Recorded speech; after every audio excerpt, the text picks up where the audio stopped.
आज हम लोग भारत के कम्युनिस्ट आंदोलन के बारे में बात कर रहे हैं। उसकी एक ख़ास बात है जो उसके विरोधी भी मानते हैं, और वो ख़ास बात यह है कि इस भारत के कम्युनिस्ट आंदोलन को इस देश की उस शानदार क्रीम ने तैयार किया। इस देश के उन विशिष्ट और बड़े लोगों ने, बड़े इन द सेंस कि वो योग्यता के मामले में भी, कुर्बानी के मामले में भी, साहस के मामले में भी, देश के प्रति निष्ठा के मामले में भी, जनता के प्रति समर्पण के मामले में भी बहुत बड़े लोग थे। उन लोगों ने तैयार किया है।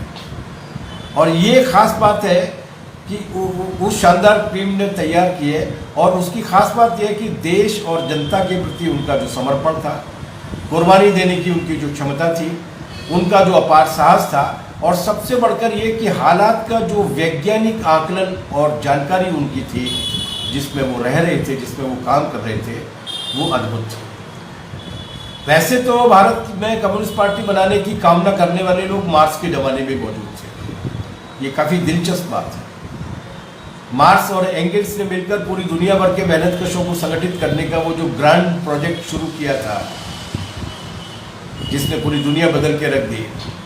1848 में जब उन्होंने कम्युनिस्ट मैनिफेस्टो लिखा था, और उसके बाद उन्होंने ये कहा था कि दुनिया के मजदूर एक हो, दुनिया के मेहनतकश एक हो, और उसमें उन्होंने नई दुनिया का एक नक्शा प्रस्तुत किया था। 1867 में जब उन्होंने अपनी वो कालजयी किताब लिखी थी, जिसने पूंजीवाद का पूरा विश्लेषण कर दिया था, वो कालजयी किताब का नाम था दास कैपिटल पूंजी। उसी वक्त उन्होंने पूरे दुनिया के मेहनतकशों को संगठित करने की एक परियोजना भी शुरू की थी, जिसे उन्होंने कम्युनिस्ट इंटरनेशनल का नाम दिया था। और उस कम्युनिस्ट इंटरनेशनल में उन्होंने उस वक्त वो जो संगठन तैयार कर रहे थे, उस संगठन में एक चिट्ठी कलकत्ता से उनके पास गई थी 1871 में, और उस चिट्ठी में कलकत्ता के कुछ युवाओं ने कहा था कि मार्क्सवाद के बारे में हमें जानकारी मिली है, हम इससे बहुत ज़्यादा प्रभावित हैं, और हम इस कम्युनिस्ट इंटरनेशनल की शाखा की एक पार्टी का निर्माण अपने देश में भी करना चाहते हैं, ताकि हम अपने देश को अंग्रेजों की गुलामी से आज़ाद करा सकें। इस पर 15 अगस्त 1871 को मार्क्स और एंगल्स की मौजूदगी वाली जो कम्युनिस्ट इंटरनेशनल की केंद्रीय कार्यकारिणी की रखी गई थी। तो कम्युनिस्ट पार्टी बनाना और नए विचार के साथ पूरी दुनिया को बदलने का सपना देखने वाले लोग उस जमाने में भी 1871 से इस देश में थे। ये वो लोग थे जो भारत की ब्रिटिश गुलामी से पीड़ित थे, अपने देश को आज़ाद कराना चाहते थे, और बाद में भी कम्युनिस्ट पार्टी उन लोगों ने बनाई जिनके मन में ब्रिटिश साम्राज्य को हराने और भगाने की बेचैनी। एक बड़ा उभार, दो बड़े उभार भारत के स्वाधीनता संग्राम में आए। एक बड़ा उभार था 1857 की लड़ाई, जिसने दरअसल इस देश में पहली बार एक भौगोलिक राजनीतिक रूप से एकजुट देश की अवधारणा को पैदा किया। वो बड़ी लड़ाई थी। उस लड़ाई पर कभी चर्चा होगी तो विस्तार के साथ बात करेंगे कि उस लड़ाई ने मंगल पांडे से लेकर तात्या टोपे तक, झांसी रानी तक देश भर के तमाम सारे राजा, तमाम सारे सैनिक बगावत करके दिल्ली की ओर कूच किए थे, इसलिए कि उन्हें अंग्रेजों का वाइसराय नहीं चाहिए, उन्हें बहादुर शाह जफर की बादशाहत चाहिए। लेकिन वो बादशाहत नहीं थी, वो सामंतवाद नहीं था।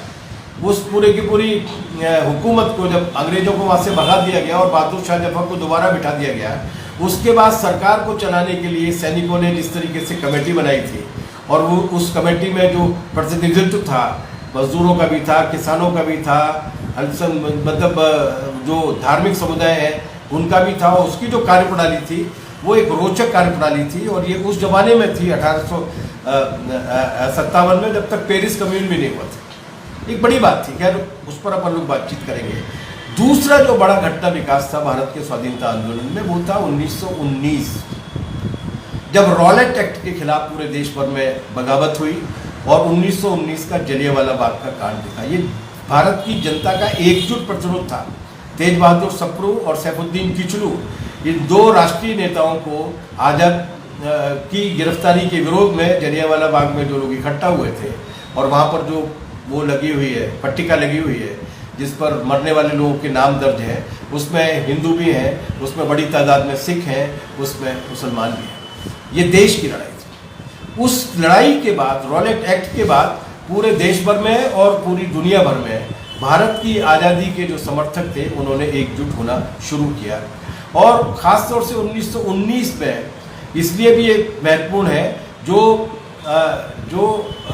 जिसको कह सकते हैं, मतलब ये वो समय था जब अफगानिस्तान और अंग्रेजों की लड़ाई हुई और उसमें अफगानिस्तान जीता और अफगानिस्तान में एक स्वतंत्र सरकार कायम हुई जो वहाँ के अमीर के नेतृत्व में थी। अंग्रेजों का कंट्रोल वहाँ से हटा तो अफगानिस्तान और काबुल भारत के क्रांतिकारियों का एक बड़ा अड्डा और पनाहगाह बन गया था, जो बाद में कुछ साल बाद वहाँ के अमीर के दगा देने तक बना रहा। इसके अलावा ऐसे अनेक क्रांतिकारी थे जो भारत में अंग्रेजों के खिलाफ लड़ते लड़ते यहाँ पर वारंट निकलने के बाद या यहाँ पर खतरा होने के बाद अपनी मुक्ति की लड़ाई को चलाने के लिए दुनिया के दूसरे देशों में जाकर बैठ गए थे और वहाँ पर उन्होंने क्रांतिकारी केंद्र बनाए हुए थे। समाजवादी क्रांति ने 1917 की समाजवादी क्रांति ने इन्हें आकर्षित किया और ये सारे के सारे लोग, जिनके बारे में बातचीत हम लोग करेंगे, ये सारे के सारे लोग बाद में किसी न किसी समय में मास्को पहुँचे हैं। मास्को का दरवाज़ा चूँकि एशिया के लिए और भारत के लिए ताशकंद से शुरू होता था, तो ताशकंद उनका मुख्य केंद्र बना था। वहाँ पर बाद में इंडिया हाउस भी बना, जहाँ पर भारत के मुक्ति आंदोलन के जितने भी लोग थे वहाँ पर पहुँचते थे, वहाँ पर रहते थे और भारत में आंदोलन को किस तरीके से आगे बढ़ाना है उसके बारे में विचार विमर्श करते थे और लौट के आते थे और यहाँ पर लड़ाई लड़ते थे। लेकिन समाजवादी क्रांति ने केवल इनको ही प्रेरित नहीं किया। सोवियत संघ की समाजवादी क्रांति ने पूरी दुनिया को झंकृत करके रख दिया था। भारत में भी उस झंकार को महसूस किया गया था। लोकमान्य बाल गंगाधर तिलक तो 1905 की क्रांति से ही बहुत प्रभावित थे और 1905 की क्रांति के बाद ही उन्होंने ऋषि लेनिन करके लेनिन की एक जीवनी लिखी थी और अपना अखबार जो निकालते थे उसमें धारावाहिक के रूप में उस जीवनी को छापा था। और ये 1917 के बाद भी ये कहा था कि ये एक बहुत बड़ा काम है जो इस वक्त दुनिया भर में हो रहा है। हमारे देश के जो बड़े बड़े राइटर्स थे, चाहे वो बंकिम चट्टोपाध्याय हो, चाहे वो टैगोर हो, इन सारे लोगों को भी प्रभावित किया और केवल प्रभावित ही नहीं किया बल्कि भारत के अंदर, भारत सहित दुनिया भर की जितनी भी उपनिवेश की गुलाम जनता थी उसके अंदर भी प्रेरणा और उत्साह भरने का काम किया। सबसे ज़्यादा प्रेरित किया लेनिन की नुमाइंदगी में वहाँ पर समाजवादी सरकार की स्थापना होने के बाद, जब उन्होंने पूरे दुनिया भर में उपनिवेशवाद और साम्राज्यवाद के खिलाफ एक दृढ़ रवैया अख्तियार किया, बावजूद इसके कि 14 देशों की सेनाएं उस नए नए समाजवादी देश में गृहयुद्ध छेड़ने के लिए पहुंच गई थी। इसके बाद भी उन्होंने साम्राज्यवाद और उपनिवेशवादी गुलामी के खिलाफ जो दृढ़ रवैया अख्तियार किया था, उस दृढ़ रवैये ने भी इस देश के और दुनिया के स्वातंत्र के कामियों को भी आकर्षित किया था। भारत में इसका जबरदस्त असर था। विपिन चंद्र पाल जैसे क्रांतिकारी लेनिन से और सोवियत संघ की क्रांति से बहुत ज़्यादा प्रभावित थे और भगत सिंह का पूरा वो जो दल था, वो पूरा का पूरा दल जो HRA हिंदुस्तान रिपब्लिकन एसोसिएशन से, जिसने नाम बदल के हिंदुस्तान सोशलिस्ट रिपब्लिकन एसोसिएशन कर लिया था। और इतना ही नहीं किया था बल्कि बाद में उसमें पूरी शिद्दत के साथ जो जिन्होंने भगत सिंह को पढ़ा है वो जानते हैं कि वो किस तरीके से समाजवादी क्रांति से न केवल प्रेरित थे, आखिरी वक्त में जब वो फांसी के तख्ते पे ले जाए जा रहे थे तभी वो लेनिन की किताब को पढ़ रहे थे, बल्कि उन्होंने नौजवानों के नाम जो चिट्ठी लिखी है, उस नौजवानों के नाम लिखी हुई चिट्ठी में उन्होंने कहा है कि परिवर्तन अगर करना है तो परिवर्तन करने का रास्ता है एक मजबूत अनुशासित कम्युनिस्ट पार्टी का बनाना। तो वो जिस तरीके के परिवर्तन की बात करते थे, उनकी पूरी की पूरी धारा तो थी और उनके जितने भी साथ के लोग थे जिन्हें फांसी नहीं हुई, बटुकेश्वर दत्त कम्युनिस्ट पार्टी के बड़े नेता बने, उनके जो सहयोगी थे कॉमरेड शिव वर्मा, वो मार्क्सवादी कम्युनिस्ट आंदोलन के स्तंभ बने। उनके साथ के जितने भी लोग थे, चाहे वो यशपाल थे, चाहे वो मनमथनाथ गुप्त थे, चाहे वो भगवान दास माहौर थे, वो सारे के सारे लोग एक समय में आके फिर कम्युनिस्ट पार्टी में रहे। वो आज़ादी के बाद MLA बनने के लिए, सांसद बनने के लिए नहीं गए। एक असर था उस क्रांति और वो असर यहाँ तक था कि वो बाद तक भी उन्होंने उस संघर्ष को जारी रखा और उसी आधार पर अपनी नीतियों को भी करने की कोशिश की। अभी कॉमरेड सीताराम येचुरी जो हमारी पार्टी के महासचिव हैं, उन्होंने कुछ दिन पहले ये बात बिल्कुल सही तरीके से दोहराई थी, हम लोग भी देख कर आए थे, कि अंडमान के काला पानी की जेल में जितने भी लोगों के नाम लिखे हुए हैं उनमें से 80% से ज़्यादा लोग जेल से छूटने के बाद जेल के अंदर पढ़कर अपने विचार को मांझ कर बाहर निकलने के बाद कम्युनिस्ट पार्टी में या कम्युनिस्ट पार्टी के आंदोलनों में शामिल हुए, बड़े बड़े नेता बने।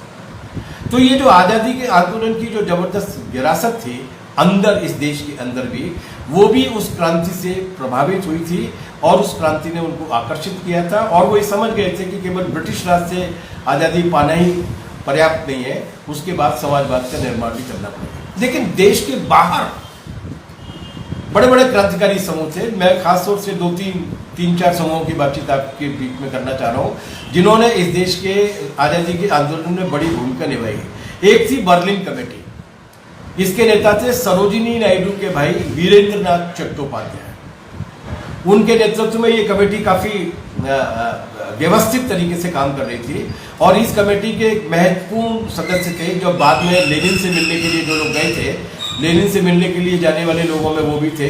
उनका नाम था भूपेंद्र नाथ दत्त, जो स्वामी विवेकानंद के भाई थे। वो बर्लिन कमेटी के नेतृत्व में वहाँ की अराजकतावादी कम्युनिस्ट पार्टी में, एनार्किस्ट कम्युनिस्ट पार्टी में शामिल हुए और वहाँ से लौटने के बाद जब आज़ादी हुई, वो सन 1961 तक जीवित रहे हैं भूपेंद्र नाथ दत्त। और उन्होंने स्वामी विवेकानंद के साम्यवादी विचारों को लेकर और समाजवादी भूमिका को लेकर काफ़ी लिखा भी है। उनकी किताब है विवेकानंद में जो काफ़ी उनका रोचक विश्लेषण है, तो वो भी थे। ऐसे बहुत सारे लोग थे। उनके सहित मैं उन सारे लोगों के नाम नहीं ले रहा, लेकिन उनके साथ एक प्रोफेसर खान खोजे भी थे और उनके साथ उनके दल में अमरीकी कम्युनिस्ट पार्टी, उस वक्त उस तरीके से कम्युनिस्ट पार्टी के नाम पर अस्तित्व में नहीं आई थी, लेकिन अमरीकी समाजवादी आंदोलन की एक नेता महिला थी, वो मिस एग्निस स्मेडली भी थी। इन सारे लोगों ने जाकर भी लेनिन से मुलाकात की, भारत की आज़ादी के बारे में चर्चा की और करीब 3 महीने तक वो लोग रूस में रहे, भारत की आज़ादी और रूस की आज़ादी के साथ रिश्ता कायम करने के लिए। एक दूसरा बड़ा समूह था जिसका नाम था गदर पार्टी। उस गदर पार्टी ये गदर पार्टी 1913 में अमेरिका के सैन फ्रांसिस्को में बनी थी। ये उन लोगों ने बनाई थी कि एक दौर था जब प्रथम विश्व युद्ध के पहले के वक्त में, जब पंजाब से बड़ी संख्या में लोग वहाँ पर अमेरिका में पहुँच गए थे, कनाडा में पहुँच गए थे और वहाँ पर पहुँचने के बाद उन्होंने उन पंजाबियों में सिख भी थे, मुस्लिम भी थे, हिंदू भी थे, जो रोजगार सहित दूसरे कारणों से वहाँ पर बस गए थे, लेकिन इसके बाद भी उनके दिल में अपने देश को आज़ाद कराने की कामना थी। वो एक क्रांतिकारी आंदोलन के हिस्से थे। उन्होंने एक गदर पार्टी बनाई थी जिसके अध्यक्ष थे बाबा सोहन सिंह भकना और जिसके महामंत्री थे लाला हरदयाल।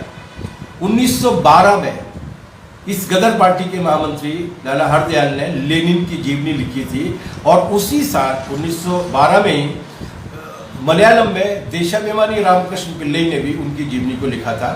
1914 में यही गदर पार्टी कामागाटा मारू नाम का एक जापानी जहाज था, उस जापानी जहाज को किराए पे लेके 4-5 देशों से हिंदुस्तान को आज़ाद कराने वाले क्रांतिकारियों को बिठाते हुए लगभग 376 पंजाबी क्रांतिकारियों के साथ पहुंची थी, जिस पर पुलिस ने और सेना ने हमला किया था, उनको गिरफ्तार किया गया था। उन 376 में से 55 मुस्लिम थे, बाकी सिख थे, सबके सब पंजाबी थे। उनका वो योगदान था। ये गदर पार्टी के नेता भी लेनिन से बातचीत करने के लिए गए, सोवियत क्रांति से प्रेरित हुए और उन्होंने कम्युनिस्ट पार्टी के रूप में भी काम शुरू किया, जिसके बारे में बातचीत हम लोग करेंगे। तीसरा एक महत्वपूर्ण था, भारत के इतिहास में पहली अंतरिम सरकार, आज़ाद हिंदुस्तान की सरकार बनी थी, जिसकी स्थापना 1 दिसंबर 1915 में काबुल में हुई थी। हाथरस के राजा ने जिनको गोद लिया था, और हाथरस के बगल में एक जगह है मुरसान, उस मुरसान में जो राजा के भाई थे, वो राजा महेंद्र प्रताप सिंह उस पहली अंतरिम भारत सरकार के जो काबुल में बनी थी 1 दिसंबर 1915 के, उसके राष्ट्रपति थे। और भोपाल के प्रधानमंत्री थे मौलाना बरकतुल्लाह भोपाली। बरकतुल्लाह साहब राजा महेंद्र प्रताप सिंह जी के बारे में मैंने आपको बताया कि वो मुरसान के और हाथरस के राज परिवार के थे, बाद में भी वो क्रांतिकारी आंदोलन में शामिल रहे। बरकतुल्लाह साहब 7 भाषाओं के जानकार थे। उनके नाम पे बरकतुल्लाह विश्वविद्यालय बना हुआ है हालांकि, लेकिन वो उनके मूल्यों को लेकर कितना आगे बढ़ रहा है वो बात की बात है। लेकिन वो 7 भाषा जानते थे, अरबी जानते थे, फारसी, उर्दू, तुर्की, अंग्रेजी, जर्मन और जापानी के विद्वान थे और जापान के विश्वविद्यालय में प्रोफेसर रह चुके थे। वो उस सरकार के प्रधानमंत्री थे। राजा महेंद्र प्रताप सिंह की इस पूरी सरकार ने जाकर लेनिन से मुलाकात की थी। और क्रांतिकारियों का एक हिस्सा और था जो जर्मनी को केंद्र बनाकर भी काम कर रहा था, वो बर्लिन कमेटी के अलावा भी था। इसके अलावा बाहर क्रांतिकारियों का एक और हिस्सा था जिसके नेता थे एम.एन. रॉय। वो मेक्सिको में रहकर काम कर रहे थे और मेक्सिको में रहकर मेक्सिको की कम्युनिस्ट पार्टी से जुड़े थे और मेक्सिको की कम्युनिस्ट पार्टी के नुमाइंदे के रूप में कम्युनिस्ट इंटरनेशनल की दूसरी कॉन्फ्रेंस में शामिल हुए थे, पहली में भी और दूसरी में भी, और उसके अध्यक्ष मंडल में भी थे। उन्होंने मेक्सिको में रहते हुए league of friends of India, Bharat के दोस्तों की लीग का निर्माण भी किया था। तो वो मेक्सिको की कम्युनिस्ट पार्टी के साथ थे, लेकिन उनके मन में कामना थी कि भारत किस तरीके से आज़ाद हो। वो भारत के ही थे, भारत में ही क्रांतिकारी आंदोलन में जुगांतर और अनुशीलन जैसे जो क्रांतिकारी संगठन थे उसमें जुगांतर में वो काम किया करते थे। और जब उनके साथी पकड़ लिए गए, जब उनका वारंट निकला, तो सभी वो वहाँ के लिए वो निकल गए थे। उनको भी काफ़ी आकर्षित किया और उन्होंने जाकर भी रूस में न केवल लेनिन के साथ मुलाकात की, बल्कि उनका भारत की कम्युनिस्ट पार्टी के निर्माण में एक महत्वपूर्ण योगदान भी रहा, जिस पर अपन बातचीत करें। एक और बड़ी घटना उस वक्त घट रही थी जिसको कहते हैं खिलाफत आंदोलन। ये अंग्रेजों के खिलाफ था असल में, हालांकि उसका एक धार्मिक रंग था। तो उस अंग्रेजों के खिलाफ खिलाफत आंदोलन में उस पर एक बड़ा भारी दमन हुआ था, जो एक फौरी कारण था जिसके चलते काफ़ी तादाद में लोग हिजरत के नाम पर या खिलाफत में हिस्सा लेने के नाम पर इस देश की बॉर्डर को पैदल पैदल पार करते हुए, काबुल होते हुए, हिंदुकुश पर्वत होते हुए, पामीर पर्वत होते हुए, बर्फ को पैदल पैदल पार करते हुए वहाँ पहुँचे थे। और वहाँ सोवियत संघ में जाने के बाद, ताशकंद में जाने के बाद सोवियत संघ की समाजवादी व्यवस्था ने उनको बहुत आकर्षित किया और वो खिलाफत भूल गए, हिजरत भूल गए और कम्युनिस्ट पार्टी में शामिल हो गए। एक और सवाल था देश के अंदर, जो सवाल था, और वो ये सवाल था कि उस वक्त पहला विश्व युद्ध चल रहा था और पहले विश्व युद्ध में बड़ी संख्या में लोग, बड़ी संख्या में भारत की अर्थव्यवस्था तबाह हुई थी, बड़ी संख्या में भारत के सैनिकों को बाहर भेजा गया था। उसका एक आर्थिक सामाजिक असर भी इस देश में हुआ था और इसलिए पूरे देश में किसानों के और मजदूरों के संघर्ष जारी थे। 1919 में ट्रिब्यूनल बनाने का फैसला भी हो चुका था, जो 1920 में एक लाल झंडे की पहली यूनियन एटक के नाम पर अस्तित्व में आई थी देश भर में। तो ये देश की वास्तविक परिस्थितियां भी थी और आज़ादी हासिल करने की लड़ाई में शामिल हुए लोगों की जिद भी थी।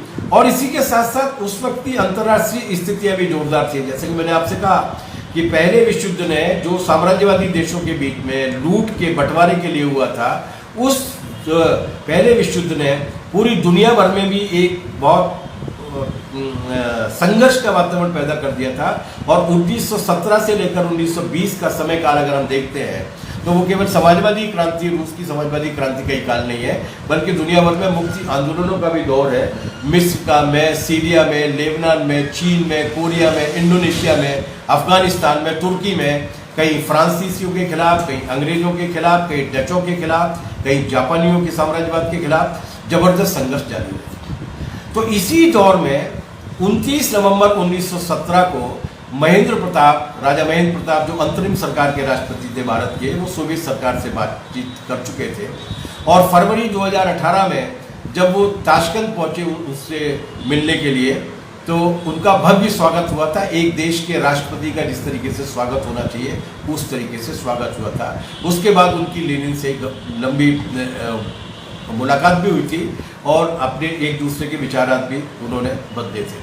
17 फरवरी 1920 को ये जो भारतीय क्रांतिकारी संघ बना हुआ था, उस भारतीय क्रांतिकारी संघ ने 31 करोड़ 50 लाख भारतीयों की ओर से लेनिन के लिए चिट्ठी लिखी थी और उनको धन्यवाद दिया था कि उन्होंने भारत की आज़ादी की लड़ाई का समर्थन किया। लेनिन ने इस चिट्ठी का जवाब भी दिया। एक दिलचस्प जानकारी है कि 1919 में जब जलियांवाला बाग में गोलीकांड हुआ और वो नरसंहार किया, लेनिन ने एक प्रेस स्टेटमेंट जारी किया था निंदा में, भर्त्सना में। लेनिन उस वक्त रूस में क्रांति हो चुकी थी और उसकी एक कॉपी उस वक्त के ज़माने में जो तार के जरिए, टेलीग्राम के जरिए पहुंचती थी, अमृत बाजार पत्रिका जो पश्चिम बंगाल का प्रमुख अखबार हुआ करता था, उस अखबार के संपादक के पास भी पहुंची थी और उसको छापा भी गया था। लेनिन की भारत में गहरी दिलचस्पी थी। वो भारत की मुक्ति के आंदोलन को बहुत विशेष मानते थे और इसीलिए कम्युनिस्ट पार्टी के निर्माण के वक्त भी उनकी सुझाई गई समझदारियों के आधार पर भारत की कम्युनिस्ट पार्टी संकीर्णतावादी लाइन पर नहीं चली और एक व्यापक मोर्चे की लाइन पर चली, क्योंकि उस वक्त लेनिन की ये राय थी और कम्युनिस्ट आंदोलन की भी ये राय थी कि ये राष्ट्रीय मुक्ति का आंदोलन है।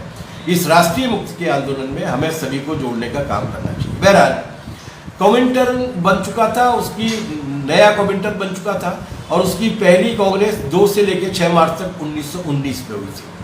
इसमें बरकतुल्ला जी ने भाग लिया था भारत के डेलीगेशन के प्रतिनिधि के उनके नेता के रूप में। इसमें एमएन रॉय भी आए थे, लेकिन वो मैक्सिको की पार्टी की ओर से आए थे और इसमें भारत के डेलीगेशन की ओर से कॉमरेड अब्दुल रब का जोरदार भाषण हुआ था, जिसमें उन्होंने भारत की गुलामी की परिस्थितियों के बारे में काफी विस्तार के साथ बताया। कुल मिलाकर ये कि ये इन परिस्थितियों में ये सारे समूह आते रहे, जाते रहे, परामर्श करते रहे, समाजवादी क्रांति से आकर्षित होते रहे और बिना आपसी तालमेल के ही एक तरीके से ताशकंद और रूस इनका एक मतलब दोस्ताना मुख्यालय बन गया था। समय समय पर इनकी आमद हुई और इन्हीं में से एक समूह ने 17 अक्टूबर 1920 को भारत की कम्युनिस्ट पार्टी की स्थापना की। ये स्थापना 3 क्रांतिकारी समूहों ने मुख्य रूप से की थी। पहला था बर्लिन कमेटी और काबुल में अंतरिम सरकार के राजा महेंद्र प्रताप सिंह और बाकी के देशभक्त क्रांतिकारियों का एक समूह। दूसरा था गदर पार्टी के क्रांतिकारियों का समूह, जिनका परिचय मैंने आपको दिया, जिनका प्रतिनिधिमंडल 1917 में रूस हुआ था। ये इनमें कई देशों के गदरी 1917 के बाद कम्युनिस्ट पार्टी से जुड़ गए थे और उन्होंने अपने अपने देश में भी कम्युनिस्ट पार्टी में काम किया। अमेरिका में सैन फ्रांसिस्को की अदालत ने उन पर मुकदमा भी चलाया और उस मुकदमे के बाद जब वो रिहा होकर आए तो 1920 से बाकायदा आखिरी 1920 के अंतिम महीनों से उन्होंने कम्युनिस्ट कार्यवाहियों में भाग लेना शुरू कर दिया। और बाद में जो गदरी यहाँ पर आए थे, गदर पार्टी के जो लोग आए थे, उन्होंने इस देश में, पंजाब में और बाकी देश में भी कम्युनिस्ट पार्टी बनाने में नेतृत्वकारी भूमिका निभाई। तीसरा हिस्सा था खिलाफत और हिजरत में जो आंदोलनकारी शामिल हुए थे, जिनके बारे में मैंने आपसे कहा था। वो प्रथम विश्व युद्ध के बाद और उसके बीच में पश्चिम एशिया गए थे और वहाँ पर उन्हें तुर्कमान विद्रोहियों ने पकड़ लिया था। मतलब रूस में जो 14 देशों की साम्राज्यवादी देशों की पहल पर जो 14 देशों की फौज गृहयुद्ध करने के लिए गई थी, उसने वहाँ के कुछ जमींदारों के गुंडों का भी एक गिरोह बनाया था, जिसमें तुर्कमान के भी विद्रोही थे। उन्होंने पकड़ लिया था। लाल सेना ने इन सबको आज़ाद कराया। आज़ाद कराने के बाद उनके साथ मानवीय बर्ताव किया, खाना पानी दिया, कपड़े दिए और उसके बाद वो वहीं पर रुके। एमएन रॉय के साथ इंडिया हाउस में गए और उनमें से बहुत सारे लोग कम्युनिस्ट बन गए। ये उसके बाद की तत्काल बात की फेज है। लेकिन 17 अक्टूबर 1920 को जिन 7 लोगों ने पार्टी बनाई थी, उनमें से 2 महिलाएं थी।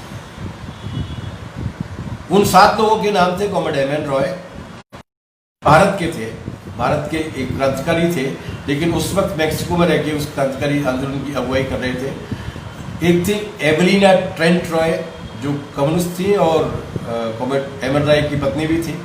एक थे कॉमरेड अवनी मुखर्जी, एक थी कॉमरेड रोजा फतिंगा, एक थे लाहौर मेडिकल कॉलेज के छात्र मोहम्मद अली उर्फ अहमद हसन उनका नाम था, लेकिन वो मोहम्मद अली के नाम से काम करते थे। एक थे आचार्य प्रतिवादी भयंकर और एक थे पेशावर के सिंचाई विभाग में काम करने वाले पूर्व क्लर्क मोहम्मद शफीक सिद्दीकी। इन 7 लोगों ने मिलकर कम्युनिस्ट पार्टी बनाई और उसमें मोहम्मद शफीक सिद्दीकी को उन्होंने अपना पहला सेक्रेटरी चुना। इन 7 के सचिव के रूप में मोहम्मद शफीक सिद्दीकी बने और इनका जो दूसरा फैसला था, पहला फैसला था भारत की कम्युनिस्ट पार्टी बनाना, दूसरा फैसला था सेक्रेटरी चुनना और तीसरा उनका फैसला ये था कि ये जितने भी 7 लोग हैं, इनको 3 महीने के लिए प्रोबेशन पर पार्टी मेंबरशिप दी जाती है। मतलब कामकाज की जांच करने के बाद उसकी पुष्टि की जाएगी। 15 दिसंबर 1920 को, मतलब 3 महीने लगभग पूरे होने थे उससे पहले ही, 15 दिसंबर 1920 को 3 नए पार्टी मेंबर को कैंडिडेट मेंबर बनाया गया। ये थे अब्दुल कादिर शहरी, महमूद अली शाह काजी और अकबर शाह। और इसी बैठक में 15 दिसंबर 1920 की बैठक में एक 3 सदस्यीय कार्यकारिणी चुनी गई, जिसमें एमएन रॉय थे, हमारे जो सेक्रेटरी थे उस वक्त के मोहम्मद शफीक सिद्दीकी थे और आचार्य साहब थे। मध्य प्रदेश के लिए थोड़ी सी मजेदार बात यह है कि 1 मई 1920 को कम्युनिस्ट पार्टी के बनने के पहले भोपाल से ताशकंद पहुंचे थे रफीक अहमद साहब, जो इसी मतलब वहाँ की क्रांति से आकर्षित होकर ही गए थे, और बाकी वो हिजरत के लिए भी गए होंगे, लेकिन बाद में फिर वो वहाँ रुक गए थे। और उसके बाद जब कम्युनिस्ट पार्टी बनी तो वो उस कम्युनिस्ट पार्टी की गतिविधियों में भी शामिल हुए। रफीक अहमद भोपाली, हम लोग भोपाल में उनको बाद में जब तक वो जीवित रहे तब तक उनको रूसी भाई के नाम से कहा जाता था, रूसी भाई।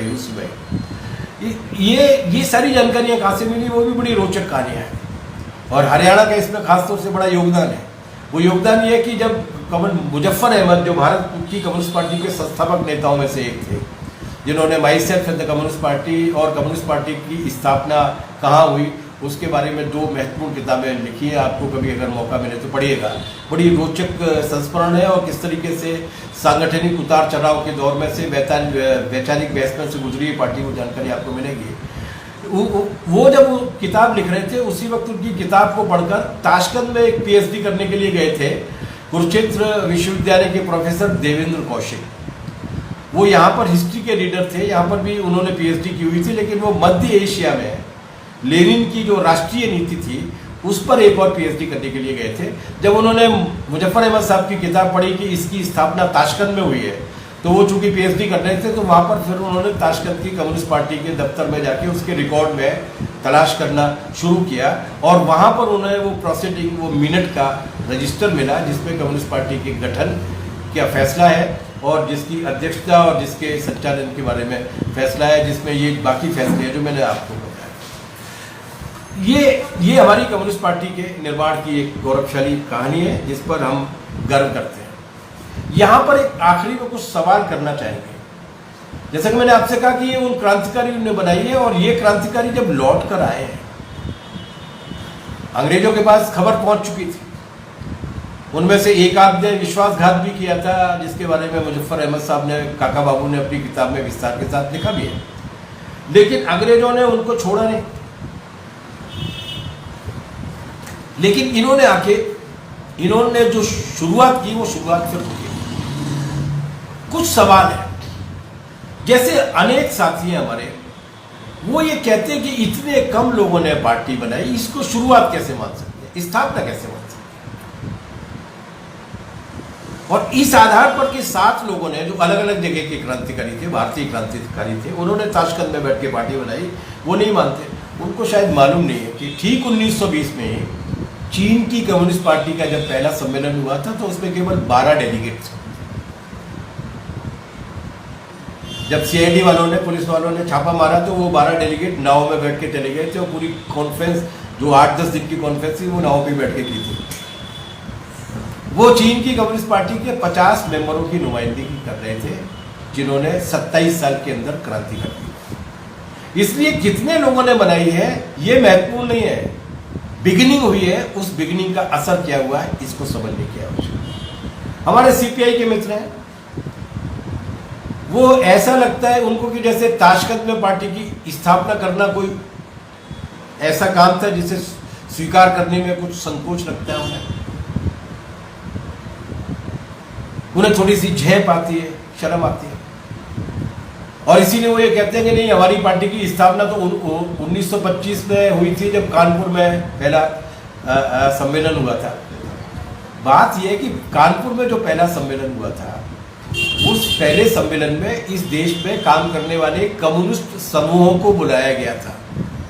मतलब ये कि वो पहले से ही काम कर रहे थे ना, तो कम्युनिस्ट पार्टी तो पहले से थी, उनको कानपुर में इकट्ठा किया गया था। एक तो ये कि इसका मतलब ये कि आपको ये मानना होगा। दूसरी बात ये कि इतिहास गवाह है, दस्तावेजी सबूत है कि 1920 में जो पार्टी बनी, उसने जो अखबार निकाला, उसने जिस तरीके से नीतियों को प्रसारित किया, उसने बम्बई, मद्रास, कलकत्ता, लाहौर और कानपुर में नए नए कम्युनिस्ट समूहों को गठित करने के काम को प्रेरणा दी, और यही कम्युनिस्ट समूह थे जिन्हें बाद में कानपुर में बुलाकर एक अखिल भारतीय सम्मेलन किया गया। इसलिए ये बात कहना कि वहां बनी थी, नहीं बनी थी, और 1920 की मान लेंगे तो कुछ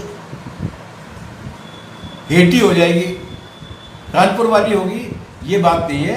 यही थी 1920 में, अगर हम 1925 से शुरुआत मानते हैं तो 1920 से ही भारत की राजनीति में कम्युनिस्ट पार्टी ने जो भूमिका शुरू की वो किसने शुरू की, अगर बनी नहीं थी तो 1921 के अहमदाबाद के कांग्रेस सम्मेलन में देश को पूर्ण स्वतंत्रता दिए जाने का प्रस्ताव कम्युनिस्ट पार्टी के नेता मौलाना हसरत मोहानी ने रखा था, जिसका समर्थन कम्युनिस्ट पार्टी के नेता स्वामी कुमारानंद ने किया था। अगर 1925 में पार्टी बनी थी तो ये 1921 में कम्युनिस्ट कहां से आ गए थे? उन्होंने भारत की राजनीति में, भारत के स्वतंत्रता आंदोलन में पहली बार पूर्ण स्वतंत्रता के नारे को प्रस्तावित करने वाले लोग थे। और इसी सम्मेलन में 1921 के अहमदाबाद सम्मेलन में ही एम.एन. राय की वो मशहूर थीसिस आई थी कांग्रेस अधिवेशन के सामने, विचारार्थ जिसमें उन्होंने भारत में मुक्ति के रास्ते के बारे में चर्चा की थी। इसलिए ये बात व्यावहारिक नहीं है, ये इतिहास को अपने मन मर्जी से या तात्कालिक सुविधाओं के हिसाब से या तथाकथित लोगों के, कुछ कथित लोगों के बीच में स्वीकार्य बनाने के लिए उसको बदलने से कोई फायदा नहीं है। हमारी गौरवशाली परंपरा है, क्योंकि और यही बात नहीं है कि इस दौर में जो दमन हुए 1920 से लेकर 25 के बीच में, पूरब की जैसी कम्युनिस्ट पार्टी वहां पर बनी, वैसे 1921 में ये जितने भी क्रांतिकारी थे, चाहे वो बर्लिन कमेटी थी, चाहे वो गदर पार्टी के लोग थे, चाहे वो मैक्सिको के लोग थे, चाहे वो जर्मनी के लोग थे, इन सारे क्रांतिकारियों का वहां पर एक यूनिवर्सिटी खुली थी, university of the toiling east, पूरब के शोषितों का विश्वविद्यालय। वहां पर बैठकर चर्चा की जाती थी, वहां पर बैठकर पढ़ा जाता था, दुनिया के बारे में जाना जाता था।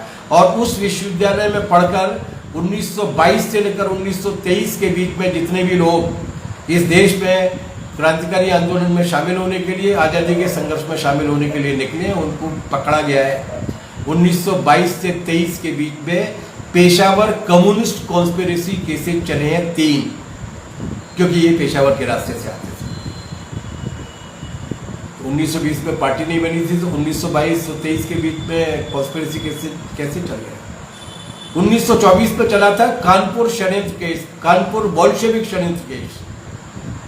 तो अगर 1925 में पार्टी बनी तो 1924 में केस कैसे चल गया? पार्टी 1920 में ही बनी थी। वो कितने भी छोटी पार्टी थी, कितने भी कम लोगों ने बनाई थी, कितनी भी कहीं भी बनाई थी, लेकिन उसने पूरे देश भर में एक जबरदस्त प्रेरणा दी थी। और 1922 से तो रेगुलर अखबार शुरू हो गया था जो जर्मनी में छपता था, जिसका नाम था Vanguard of Indian independence advance guard. बाद में उसका नाम बदल के कर दिया गया था एडवांस गार्ड। ऐसे अनगिनत काम, मजदूर किसानों की अनगिनत लड़ाई है जो 1920 में लाल झंडे की ट्रेड यूनियन AITUC के बनने के बाद शुरू हो चुकी थी। और किसानों और मजदूरों किसानों की लड़ाई 1920 से 25 के बीच में जो चली है, जिसके नेता कम्युनिस्ट थे, जिन्होंने उस पर छाप छोड़ी है, उस इतिहास को कहाँ ले जाएंगे? इसलिए ये एक अप्रतिम अध्याय है।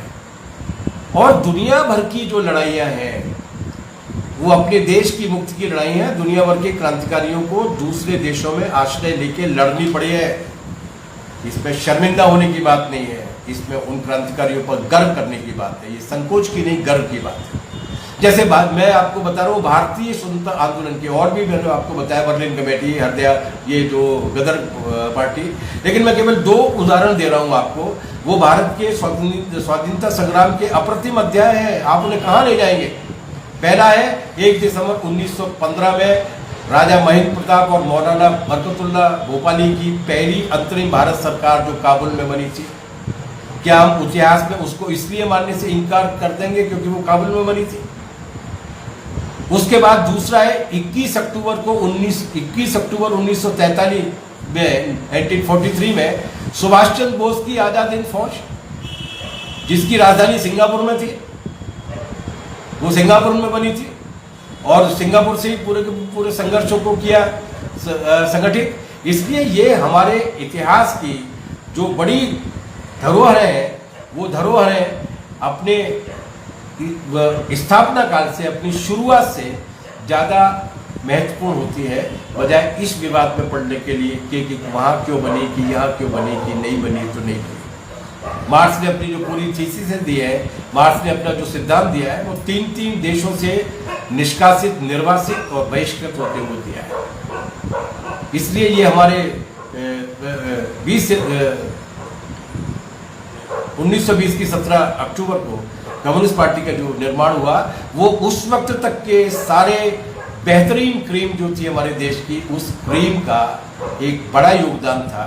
और उसमें बनने के बाद किस तरीके से पूरे देश की राजनीति को, पूरे देश के समाज को प्रभावित किया है, किस तरीके से देश की मेहनतकश जनता के लिए, देश की सामाजिक रूप से वंचित जनता के लिए अधिकारों की लड़ाई दी है, किस तरीके से उसने कुर्बानी की है, इस सारी चीज़ों को लेकर आने वाले 6 दिन तक आप सभी साथियों से आग्रह है कि हर 6 दिन लगातार 6 दिन तक सुनिए। आप लोगों की सुविधा के हिसाब से हमने इसका समय रात के 8 बजे रखा है। रात के 8 बजे से शुरू होगा और यथासंभव 40-45 मिनट का होगा, अधिकतम 1 घंटे का होगा। उसको सुनिए। कल इसी समय कॉमरेड संध्या शैली बोलेंगी सामाजिक कुरीतियों के विरुद्ध संघर्ष में कम्युनिस्टों का क्या योगदान रहा। उसके बाद 19 अक्टूबर को हमारे राज्य सचिव कॉमरेड जसविंदर सिंह जी बोलेंगे देश की एकता की लड़ाई में कम्युनिस्टों की भूमिका क्या रही। 20 अक्टूबर को हमारे मार्गदर्शक शिक्षक कॉमरेड SP कश्यप बोलेंगे विचार की रक्षा करते हुए भारत की ठोस परिस्थितियों में उसका अमल कम्युनिस्ट पार्टी ने किस तरीके से किया। 21 अक्टूबर बुधवार को कॉमरेड अशोक धवले बोलेंगे भारत के स्वतंत्रता संग्राम में कम्युनिस्टों का युगांतरकारी योगदान क्या रहा। और उसके बाद गुरुवार को 22 अक्टूबर को कॉमरेड प्रमोद प्रधान बोलेंगे मेहनतकश वर्ग की एकता और संघर्षों को आगे बढ़ाने में कम्युनिस्टों की भूमिका क्या रही। और इस श्रृंखला का समापन 23 अक्टूबर को कॉमरेड सुभाषिनी अली हमारी पॉलिट ब्यूरो की सदस्य करेंगी, नए भारत के निर्माण का रास्ता और कम्युनिस्ट पार्टी। हमें विश्वास है एक बार फिर आप सभी साथियों को कम्युनिस्ट पार्टी के निर्माण की 100वीं सालगिरह पे हार्दिक शुभकामनाएं देते हुए इस आश्वस्ति के साथ कि इस देश की जितनी भी पहेलियां समझी जा रही हैं उन सारी पहेलियों की का हल, उन सारी गुत्थियों को सुलझाने की शक्ति कम्युनिस्ट पार्टी में है और वो आने वाले दिनों में उस काम को करेगी। आप लोगों ने मेरी बात सुनी, बहुत बहुत शुक्रिया, धन्यवाद। एक बार फिर शुभकामनाएं। कम्युनिस्ट पार्टी जिंदाबाद, इनकलाब जिंदाबाद। Thank you.